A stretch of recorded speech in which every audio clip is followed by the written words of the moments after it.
قبول الإقبال وصلاح جميع الأحوال، أن الله سبحانه وتعالى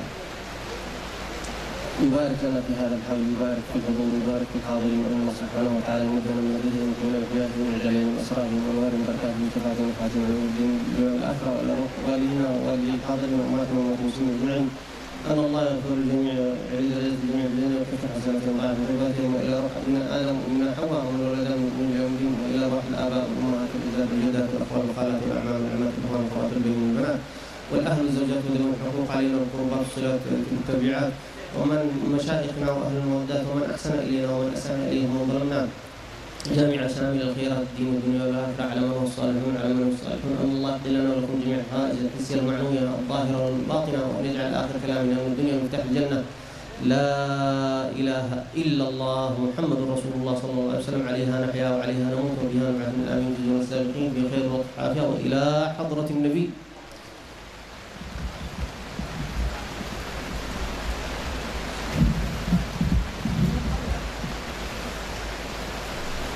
بسم الله الرحمن الرحيم. أيها السادة الأجلاء والإخوان الفضلاء والحاضرون الكرام، وبالخصوص الحبيب محمد لطفي بن علي بن هاشم بن يحيى، والحبيب عدي بن محمد بن يحيى، والحبيب أحمد بن حسين بن أبي بكر بن عمر بن يحيى، والحبيب زيد بن عبد الرحمن بن حسين بن أبي بكر بن عمر بن يحيى، والحبيب هاشم بن سهل بن إبراهيم بن عمر بن عقيل بن يحيى. السلام عليكم ورحمة الله وبركاته. قبل أن أشرح بقراءة برنامج هذه الجلسة المباركة، أبتدئ باسم صاحب البيت السيد طاهر بن حسين بن علي ابن الإمام القطب الحبيب أبي بكر بن عمر بن يحيى، وكافة العائلة بن يحيى، بتقديم تشكراتنا الجزيلة لكم جميعا على تكرمكم بالحضور والمشاركة في هذا المجلس الشريف، وخصوصا هؤلاء الذين جاءوا من أماكن بعيدة وللدوائر الحكومية التي سمحت وسهلت جميع ما يتعلق في هذه الجلسة، فأهلا وسهلا ومرحبا بكم. وصلتم فاستمعتم واتصلتم، فكان الوصل فائدة الوصول. سألت الله يكرمكم جميعا وكل الوافدين بكل صول. ويفتتح هذه الجلسة أولا بقراءة المولد النبي صلى الله عليه وسلم وبقراءة التهليل، ثم ثانيا يلقيها كلمة الترحيب من دورة الحكومية الذي سيلقيها Panglima Kodam 4 Diponegoro Mayor Jenderal TNI Mulhim Ashraf. وثالثا يقرأ السيد إسماعيل بن عبد الله العطاس مناقب الإمام القطب الحبيب عبد الله بن عمر بن يحيى. ورابعا يقوم الحبيب هاشم بن سهل بن إبراهيم بن يحيى بإلقاء كلمة مناسبة في هذه الجلسة. ويقوم كذلك الحبيب زيد بن عبد الرحمن بن حسين بن يحيى بإلقاء كلمة مناسبة في هذه الجلسة. ثم يقوم كذلك الحبيب محمد لطفي بن علي بن هاشم بن يحيى بإلقاء كلمة مناسبة في هذه الجلسة المباركة، ويلقن لنا بكلمة التوحيد. خامسا نطلب من الحبيب هاشم بن سهل بن يحيى الإجازة المتصلة إلى النبي صلى الله عليه وسلم. ثم سادسا يختم هذه الجلسة بقراءة الدعاء الذي سيتولاها الحبيب أحمد بن حسين بن أبي بكر بن يحيى والحبيب عدي بن محمد بن يحيى. وبناء على أن الوقت المحدود نكتفي بهذه البرنامج. Segala puji bagi Allah Subhanahu wa Ta'ala yang memberikan hidayahnya kepada kita sehingga kita dapat berkumpul bersama di majelis yang insya Allah dihujani berkah, rahmat serta maghfirahnya. Salawat dan salam selalu kita haturkan kepada junjungan Nabi besar Muhammad sallallahu alaihi wasallam yang membawa rahmat serta kasih sayang dan mengeluarkan kita dari kegelapan menuju cahaya yang terang benderang. Begitu juga kepada keluarga beliau yang disucikan serta para sahabat, dan para tabi'in yang meneruskan perjuangan. Sebelum saya membacakan susunan acara pada malam hari ini, izinkan saya mewakili sahibul bait Sayyid Tahir bin Husain bin Yahya dan segenap keluarga besar Al bin Yahya mengucapkan beribu-ribu terima kasih kepada para alim ulama, para habaib, para kiai dan segenap hadirin serta pejabat pemerintah atas ketersediaannya untuk menghadiri majlis yang penuh barakah ini, khususnya bagi mereka yang datang dari jauh dan segenap pejabat pemerintah yang memberi kemudahan dalam terlaksananya acara ini. Adapun susunan acara pada malam hari ini adalah: pertama, pembacaan Maulid Nabi sallallahu alaihi wasallam dan pembacaan tahlil. Yang kedua, sambutan yang akan disampaikan oleh Panglima Kodam 4 Diponegoro, Mayor Jenderal TNI Mulhim Ashraf. Ketiga, pembacaan manaqib Al-Imam Al-Qutub Al-Habib Abdullah bin Umar bin Yahya yang akan dibacakan oleh As-Sayyid Ismail bin Abdullah Al-Attas. Keempat, mau'izah hasanah yang akan disampaikan oleh Al-Habib Hashim bin Sahal bin Yahya. Kemudian mau'izah hasanah yang akan disampaikan oleh Al-Habib Zaid bin Abdurrahman bin Husain bin Yahya. Dan kemudian mau'izah hasanah yang akan disampaikan oleh Al-Habib Muhammad Lutfi bin Ali bin Yahya beserta talqin kalimat tauhid. Yang kelima, kami memohon kepada Al-Habib Hashim bin Sahal bin Yahya untuk memberikan kita ijazah yang muttasilah sampai kepada junjungan Nabi besar Muhammad sallallahu alaihi wasallam. Keenam, pembacaan doa takhtim oleh Al-Habib Ahmad bin Husain bin Yahya dan Habib Adi bin Muhammad bin Yahya. Kami atas nama segenap panitia Haul Al-Imam Al-Qutub Abdullah bin Umar bin Yahya mengucapkan banyak-banyak terima kasih dan mohon maaf atas segala kesalahan dan kekurangan yang tidak berkenan. Wassalamualaikum warahmatullahi wabarakatuh. Kepada Pangdam 4 Diponegoro, Mayor Jenderal TNI Mulhim Ashraf, waktu dan tempat kami persilahkan.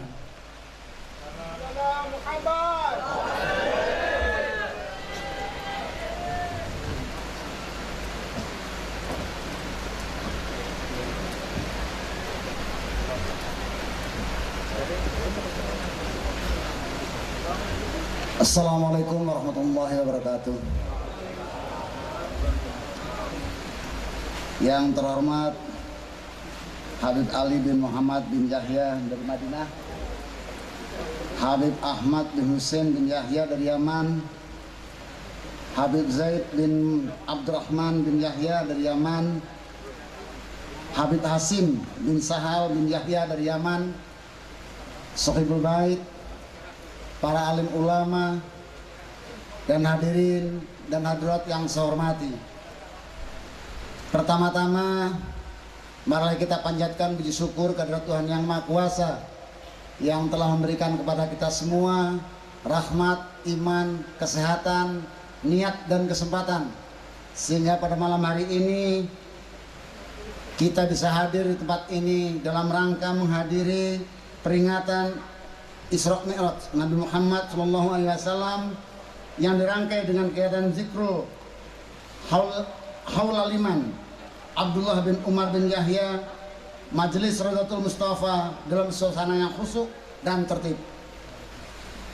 Peringatan hari-hari besar keagamaan semacam ini memang perlu diselenggarakan guna lebih memperkokoh dan meningkatkan iman dan takwa kita kepada Tuhan Yang Maha Esa. Karena iman dan takwa adalah landasan moral yang hakiki dalam kehidupan manusia.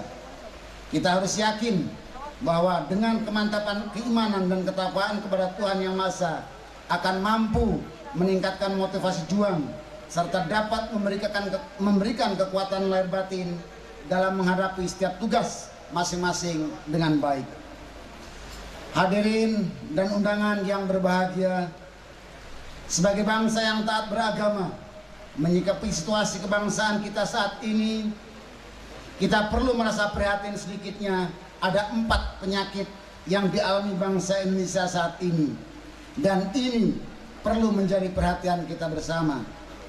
Yang pertama, kecenderungan adanya masyarakat yang lebih mementingkan kehidupan materi dan mengagungkan harta benda. Kedua, adanya sebagian masyarakat yang lebih suka bertindak manipulatif. Hal ini ditandai dengan sifat tidak jujur, curang, menyalahgunakan kekuasaan, dan berkhianat pada amanat yang diberikan. Ketiga, manusia tidak lagi dihormati sebagai satu pribadi yang utuh, tetapi manusia dihormati karena jabatan, pangkat, dan hartanya. Keempat, sikap individualitis, yaitu meletakkan kepentingan diri sendiri di atas kepentingan segala-galanya. Sebagai umat Islam, kita telah diajarkan bahwa kehidupan yang kita lakukan di atas dunia ini sesungguhnya merupakan bekal yang lebih kekal di akhirat nanti. Untuk itulah, agar kehidupan umat manusia supaya terarah dan tidak disesatkan oleh pengaruh nafsu, Tuhan sudah membuatkan tuntunan dan pedoman agar kita bisa hidup bahagia dunia dan akhirat. Tuntunan itu adalah Al-Quran dan Sunnah Nabi. Mengenang kembali peristiwa Isra Mi'raj sering dijadikan momentum untuk membangkitkan moralitas umat yang mulai rapuh. Karena makna Isra Mi'raj tidaklah hanya terbatas pada perjalanan ke langit, namun yang lebih penting adalah hikmah dan pelajaran yang diperoleh dalam perjalanan tersebut. Dari peristiwa tersebut turun perintah sholat 5 waktu bagi setiap muslim dalam usaha meningkatkan derajat ketakwaan kepada Allah SWT. Sholat adalah juga sebagai usaha untuk membersihkan diri dari noda dan dosa, sekaligus sebagai benteng dari krisis moral. Hadirin sekalian yang berbahagia, mudah-mudahan siraman rohani yang akan disampaikan oleh penceramah akan lebih menambah bekal ilmu agama dan mempertebal keimanan kita semua. Demikian sambutan saya pada kesempatan ini. Akhirnya, marilah kita memohon kepada Tuhan Yang Maha Esa agar senantiasa berkenan memberikan bimbingan dan petunjuknya kepada kita semua dalam melanjutkan cita-cita perjuangan dan pengabdian kepada masyarakat, bangsa, dan negara yang kita cintai bersama. Pada kesempatan ini saya juga mohon maaf yang sebesar-besarnya apabila nanti saya beserta rombongan tidak bisa mengikuti kegiatan ini sampai dengan purna. Untuk itu saya mohon maaf yang sebesar-besarnya. Sekian dan terima kasih. Wabillahi taufik wal hidayah. Wassalamualaikum warahmatullahi wabarakatuh.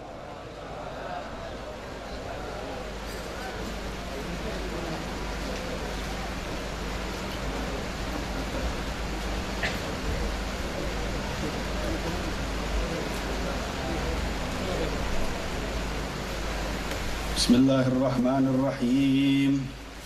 Ala inna awliya Allah la khawfun alaihim wa la hum yahzanun. Alhamdulillah. Alhamdulillahilladzi bi ni'matihi tatimmu shalihat wa bi dzikri awliya'ihi wa sulaha'ihi tatanazzalu ar-rahmat wal barakat wan nafahat. والصلاة والسلام على سيد السادات وأشرف البريات سيدنا ومولانا محمد وعلى آله وصحبه لأنجم الزهرات. أما بعد. Para habaib, para alim ulama, bapak-bapak pejabat dan aparat dan saudara-saudara sekalian yang dimuliakan oleh Allah Subhanahu wa taala. Assalamualaikum warahmatullahi wabarakatuh.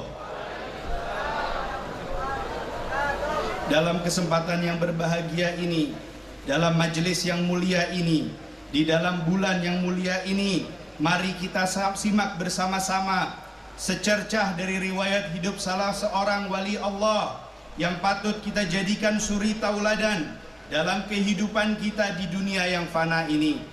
Telah benar apa yang dikatakan oleh para alim ulama, para arif billah, bahwa akan mendapat sir, madad, dan barakah di dunia maupun di akhirat kelak bagi orang yang berusaha mencatat dan mengumpulkan dan menyiarkan riwayat hidup, budi pekerti, akhlak, serta ilmu yang mendekatkan manusia kepada Allah Subhanahu wa taala sehingga bisa menjadi tauladan bagi masyarakat umum.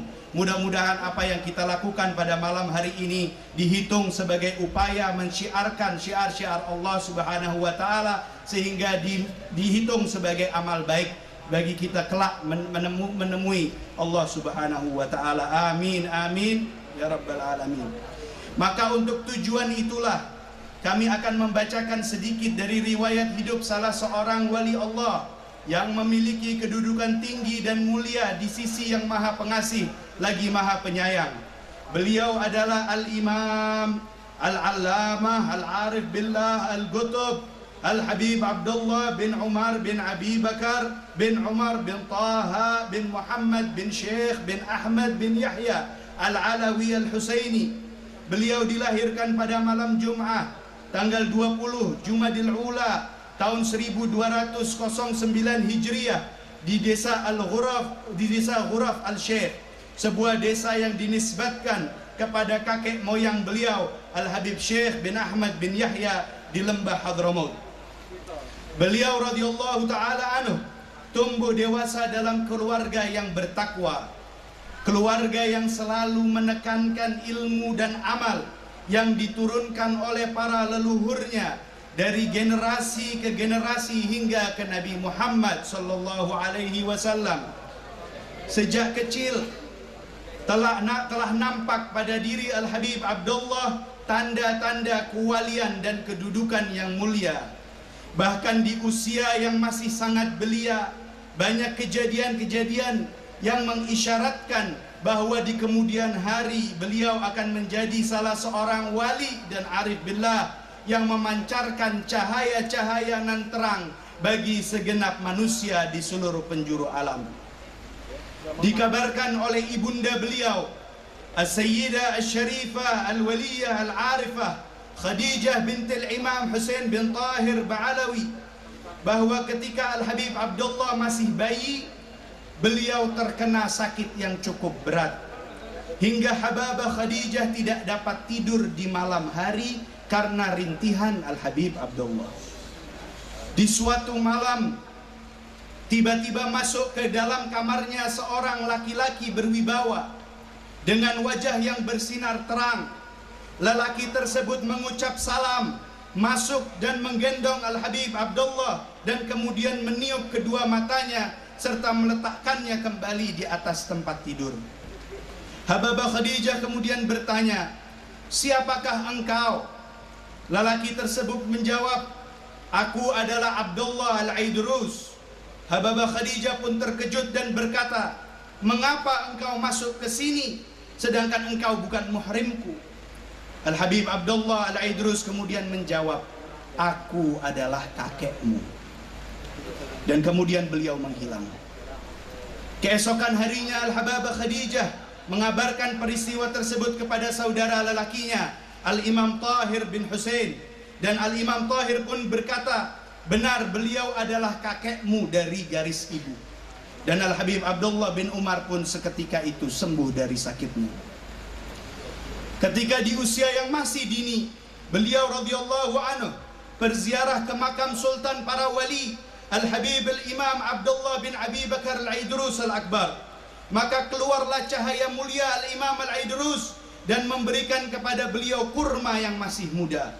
Sesampainya di rumah, beliau radhiyallahu anhu menceritakan kejadian tersebut kepada ayahnya dan menunjukkan buah kurma tersebut. Dan ayahnya pun memerintahkan Al-Habib Abdullah bin Umar untuk memakan semua pemberian Al-Imam Al-Aidrus tersebut. Beliau juga berziarah ke makam sahibul ratib Al-Habib Al-Imam Abdullah bin Alawi Al-Haddad di usia yang masih kecil. Dan keluarlah Al-Imam Al-Haddad memberi beliau manisan gula, dan beliau pun memakannya. Dan masih banyak lagi isyarah dan bisyarah yang menunjukkan kebesaran derajat Habib Abdullah bin Umar bin Yahya di sisi Allah Subhanahu wa taala.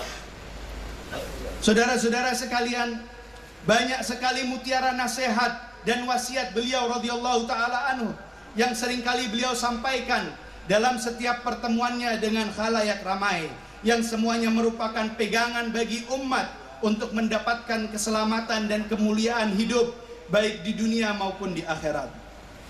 Di antara nasihat-nasihat beliau adalah, beliau berkata, hendaknya kalian mencintai Rasul Shallallahu Alaihi Wasallam dan ahlul baitnya, memuliakan dan menghormati mereka. Sesungguhnya hal ini adalah sebuah kewajiban, sebagaimana dijelaskan dalam Al-Quran dan hadis. Bahkan di sebagian dari hadis dijelaskan bahwa hal tersebut adalah syarat diterimanya keimanan dan amal soleh. Dan hendaknya kalian juga mencintai seluruh sahabat Nabi Muhammad Sallallahu Alaihi Wasallam dan memuliakan mereka, serta meninggalkan masuk ke dalam perkara yang terjadi di antara mereka, dan berkeyakinan bahwasannya mereka dalam bimbingan Allah Subhanahu wa Ta'ala.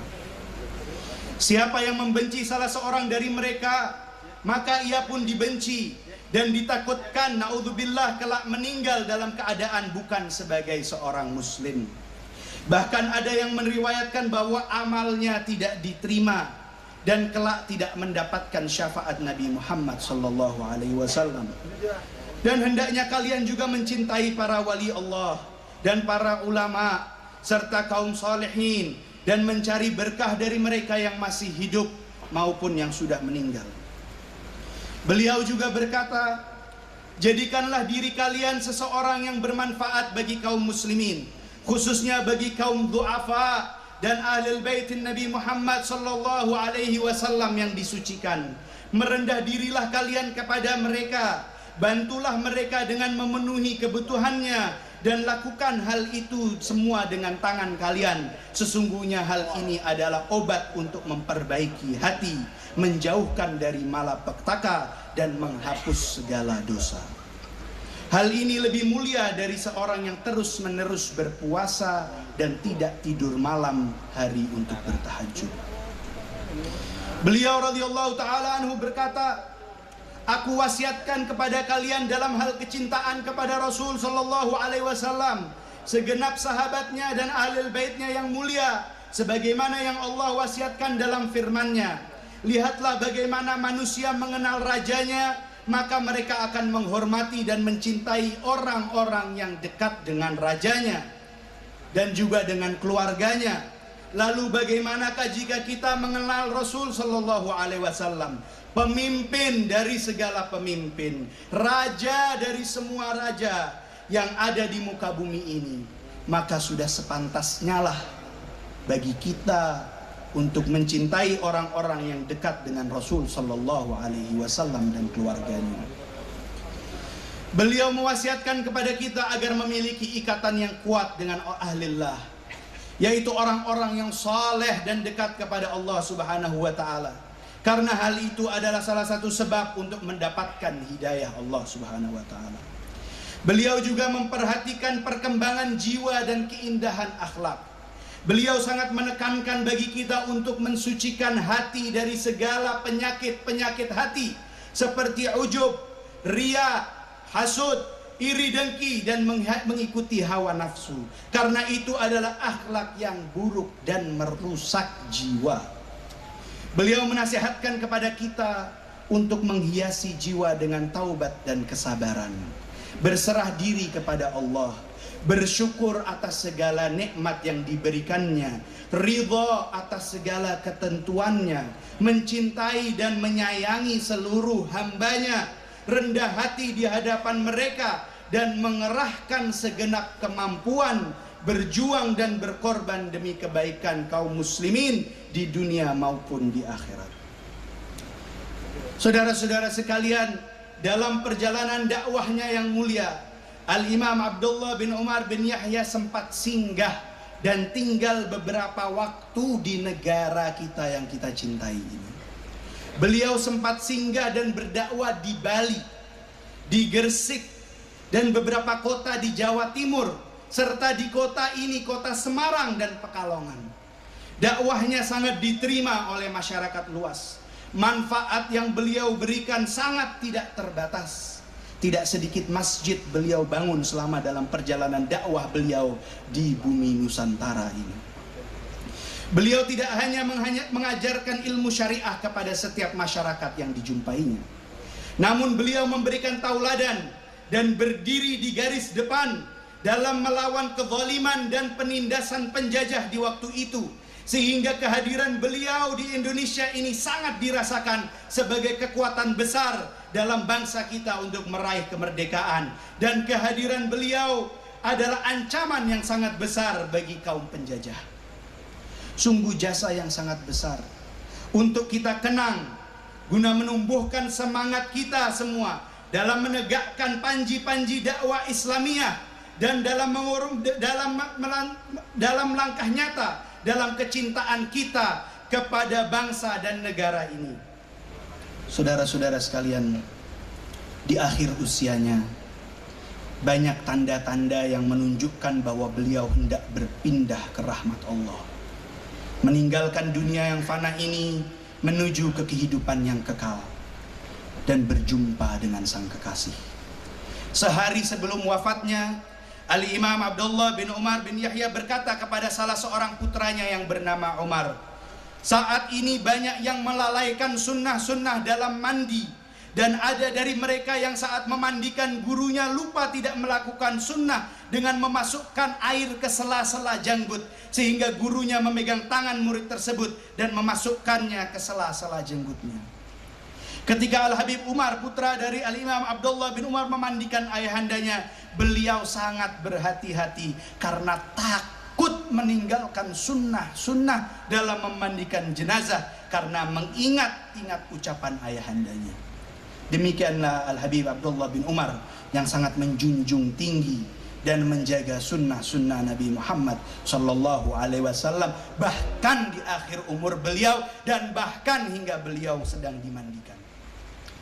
Setelah dimandikan oleh putranya dan berwudu, Al-Habib Abdullah bin Umar bin Yahya melaksanakan sholat maghrib.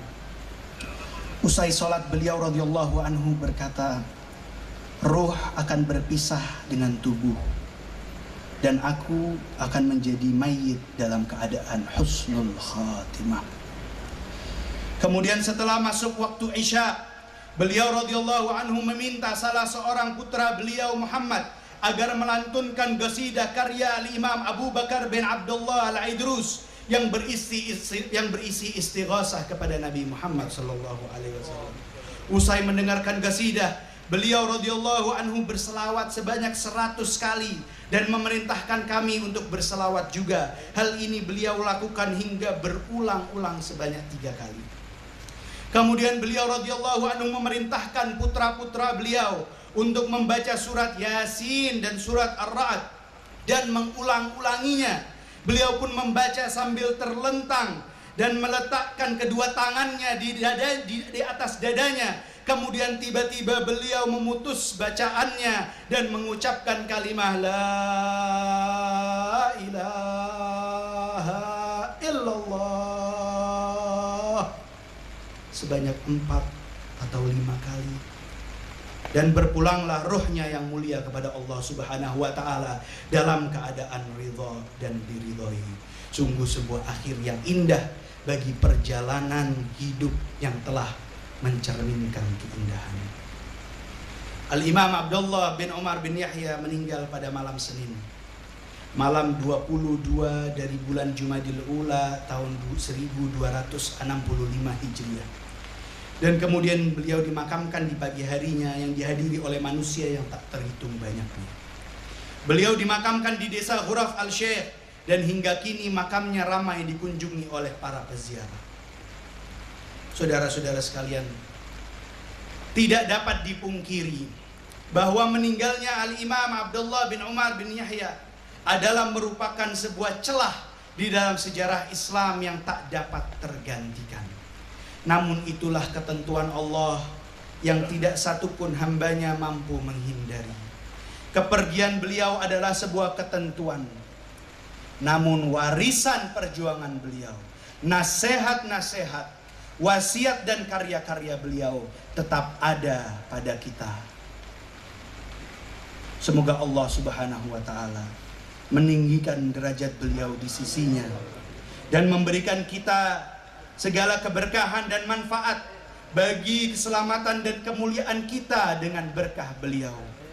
Demikianlah saudara-saudara, sejarah singkat Al-Imam Abdullah bin Umar bin Yahya yang dapat kami sampaikan. Semoga bisa menjadikan manfaat yang sebesar-besarnya dan bisa menjadikan cermin bagi kita semua untuk bercermin dalam meneladani akhlak dan ilmu serta perjalanan hidup Al-Imam Abdullah bin Husain bin Tahir, yang mana perjalanan hidup beliau tidak lain dan tidak bukan adalah mencontoh akhlak dan perjalanan hidup kakeknya Nabi Muhammad sallallahu alaihi wasallam. Wallahul muwaffiq ila aqwamit thariq wal afu minkum. Wassalamu alaikum warahmatullahi wabarakatuh.